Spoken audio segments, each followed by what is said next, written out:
مساء الفل عليكم في حلقة جديدة من برنامجكم حلبة الأكل، وما زلنا مستمرين في سلسلة قصة أكلة. النهاردة هقول لكم معلومات قيمة جدا وحقيقة أول مرة نعرفها عن أكلة كلنا بناكلها. الأكلة دي ما تيجوا نشوف.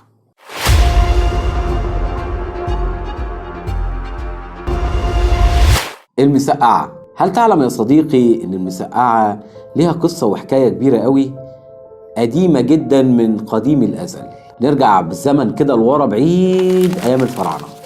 زمان أيام الفراعنة كان في واحد شاب أقبل على الزواج، طبعا عشان هو عريس وكده هيعمل فرح. طبعا راح للراجل بتاع الفراشة قال له ظبط لي بقى الدنيا وعايز ليلتي تبقى ملهاش حل. قال له عندك نبطشي؟ قال له موجود. عندك مطرب؟ قال له موجود. عندك آلاتية؟ موجود. قال له عندك زينة؟ قال له عز الطلب. اللي ما تعرفوهوش ان المصريين كانوا بيستخدموا البتنجان زمان مش للاكل، امال لايه؟ للزينه. لك ان تتخيل ان بدل ما تعلق فرعين نور تطلع فرعين بتنجان، فكانوا بيعلقوا البتنجان للزينه. يعني الفلاحين كانوا شغالين بيحرثوا وبيزرعوا علشان خاطر يطلعوا محصول البتنجان لمحلات الفراشه. مين بقى اللي كان بياكل البتنجان زمان؟ مش محتاج اقول لكم، في ناس معانا في الكوكب بياكلوا اي حاجه. ان شاء الله حتى لو هياكلوا، مش هنروح بعيد، دول شرق اسيا، ودول طبعا زي ما احنا عارفين بياكلوا اي حاجه.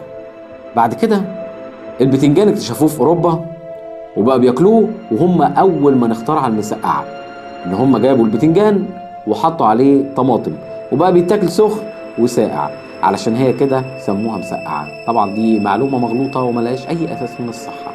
تفوت الايام والسنين وصلاح الدين يفتح القدس، الله اكبر، واول ما دخل قدموا له وجبه دسمه، قدموا له طبق بتنجان.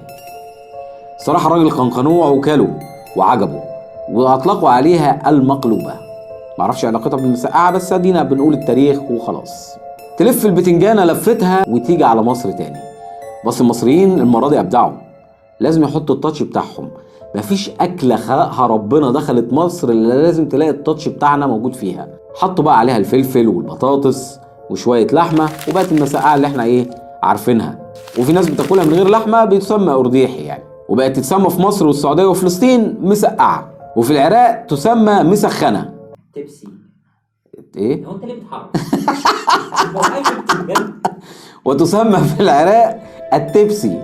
ولكن اصل الحكايه كان في شيء مهم حصل. الفرح اللي احنا اتكلمنا عنه في البدايه خالص، العريس بتاع الفرح اول ما حطوا الزينه وفرعين البتنجان قال كلمه عظيمه جدا للمعازيم. قال لهم ايها المعازيم الكرام، ارجو منكم عمل سبسكرايب وشير وكومنت كي ياتيكم كل جديد. ولو عايزين اي حاجه جديده قولوا لنا في الكومنتات. اشوفكم في حلقه جديده. سلام.